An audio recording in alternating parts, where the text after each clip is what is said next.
Bonjour à tous. Dans le cadre de l'obtention de notre diplôme de licence en génie des télécommunications et réseaux informatiques, mon binôme et moi avons élaboré un projet de fin d'études qui consiste en la conception et la réalisation d'une application web pour traiter les données d'un réseau de capteurs LoRaWAN.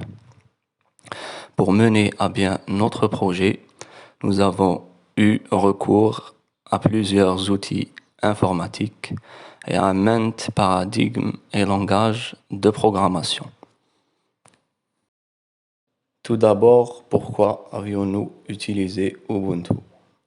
Tout simplement parce que dans notre architecture, nous avions eu recours à l'usage d'un serveur WAMP qui est Crossbar. Or, ce serveur WAMP venait sous forme d'un conteneur. Donc, pour pouvoir en faire usage, on a eu recours à l'utilisation d'une méthode informatique qui est la conteneurisation ou bien la virtualisation de conteneurs, et ce, par le biais d'un outil informatique très répandu qui est Docker. Et seul un système d'exploitation de type Linux est capable de prendre en charge ce type de virtualisation. Tout d'abord, pour commencer, on porte l'attention sur un détail. Notre serveur WAMP en question, Crossbar, utilise durant son démarrage un fichier de configuration initiale par défaut. Ce fichier de configuration initiale est au format .json, n'inclut pas le transport de données par le biais du protocole MQTT. Or, ce protocole est le protocole qu'utilise notre réseau de capteurs LoRa pour transmettre les données utiles. Donc, pour que Crossbar puisse faire transiter la donnée envoyée depuis les capteurs par le biais d'MQTT et les faire router vers l'application web, nous avons eu recours à une légère modification du fichier de configuration initiale, comme il est montré sur la vidéo. Une fois la modification du fichier de configuration initiale terminée, on peut lancer Crossbar en utilisant l'outil Docker tout en spécifiant le nouveau fichier de configuration au démarrage.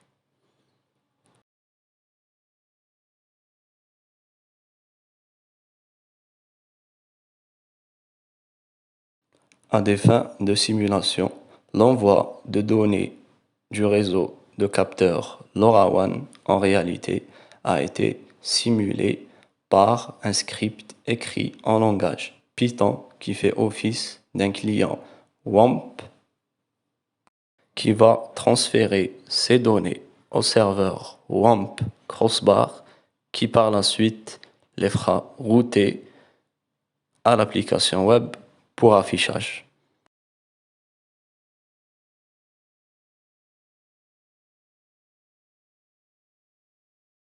Dans le script, on s'aperçoit que le client WAMP simule l'envoi de données de deux capteurs du réseau LoRaWAN différents qu'on a surnommés Device 1 et Device 2.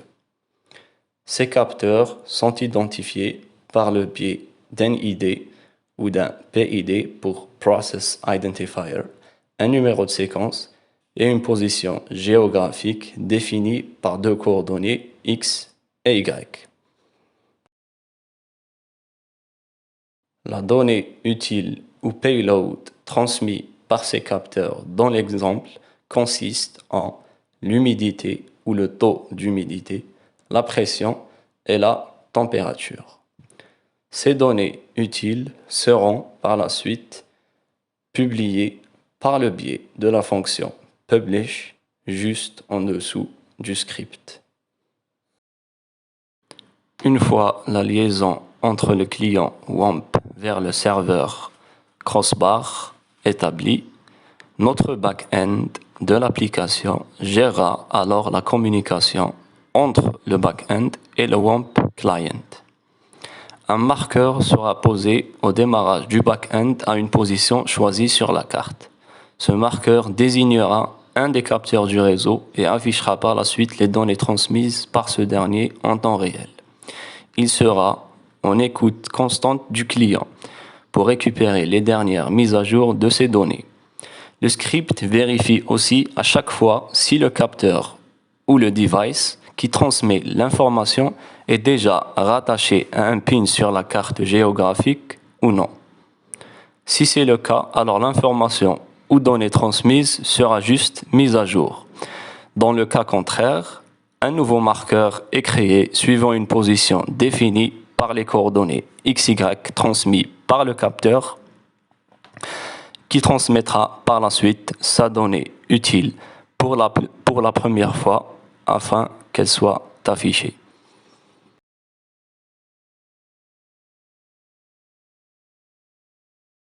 En conclusion, nous tenons à remercier le jury d'avoir pris le temps d'étudier et d'évaluer notre projet de fin d'études. Madame Merasra, présidente du jury, ainsi que Madame Meklish. Nous tenons aussi à remercier notre promoteur, Monsieur Benmarar, de nous avoir assistés tout au long de l'aboutissement de ce projet. Merci à vous.